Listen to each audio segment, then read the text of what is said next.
Perkenalkan, nama saya Dea Febiola. Saya akan menjelaskan mengenai kelompok sosial. Kelompok sosial sendiri merupakan sekumpulan individu yang saling berinteraksi dan memiliki tujuan yang sama. Adapun kriteria dari kelompok sosial, yang pertama adalah mengidentifikasikan dirinya sendiri di dalam kelompok tersebut. Yang kedua, diidentifikasikan oleh orang lain bahwa dia merupakan bagian dari kelompok tersebut. Yang ketiga, adanya pola interaksi yang terjadi antar sesama anggota kelompok.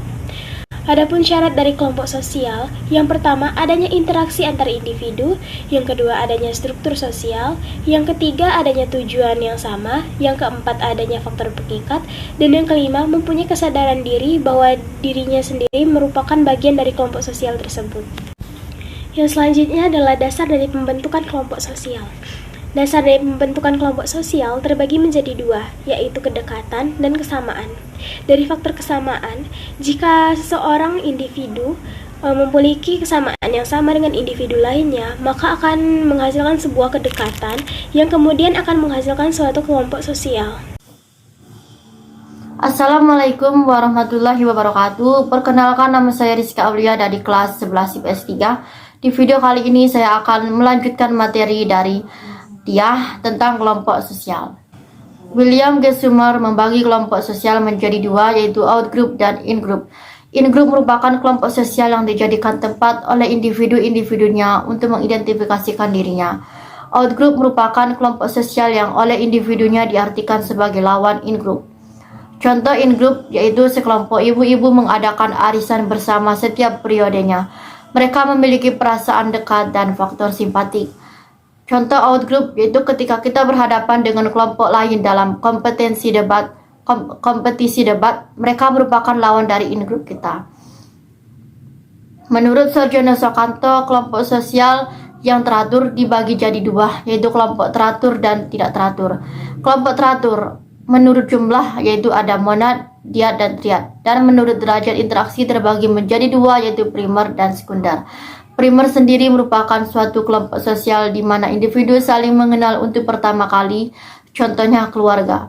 Sedangkan sekunder merupakan tipe kelompok sosial yang di mana individu saling berinteraksi untuk memenuhi kehidupannya, contohnya adalah sekolah.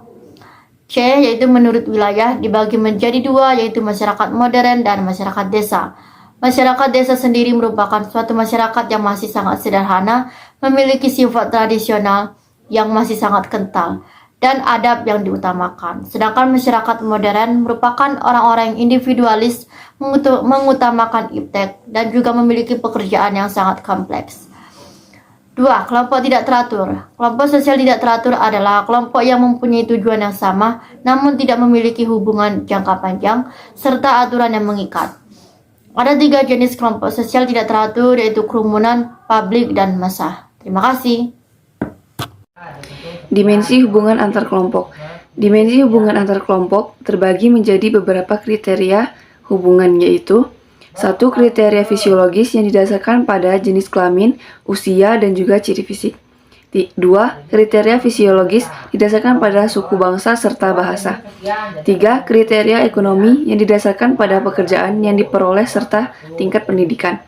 4. Kriteria perilaku yang terdiri dari perilaku normal, tidak cacat fisik, dan juga abnormal cacat fisik. Pola hubungan antar kelompok masyarakat diwarnai dengan pola-pola tertentu yang khas. Pola hubungan tersebut memungkinkan pola hubungan antar kelompok ras, diantaranya adalah akulturasi, dominasi, paternalisme, pluralisme, dan juga integrasi. 1. Akulturasi terjadi ketika kebudayaan kedua kelompok ras berbaur dan berpadu.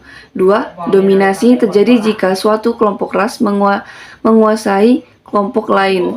Sebagai contoh, kedatangan bangsa Eropa ke benua Afrika dan Asia untuk memperoleh sumber alam yang dilanjutkan dengan dominasi atas penduduk setempat.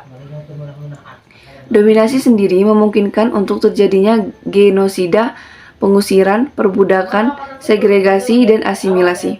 3. Paternalisme adalah suatu bentuk dominasi kelompok ras pendatang atas kelompok ras pribumi. 4. Integrasi adalah suatu pola hubungan yang mengakui mengakui adanya perbedaan ras di dalam masyarakat. 5. Pluralisme adalah suatu pola hubungan yang mengakui adanya persamaan hal politik dan hak perdata masyarakat.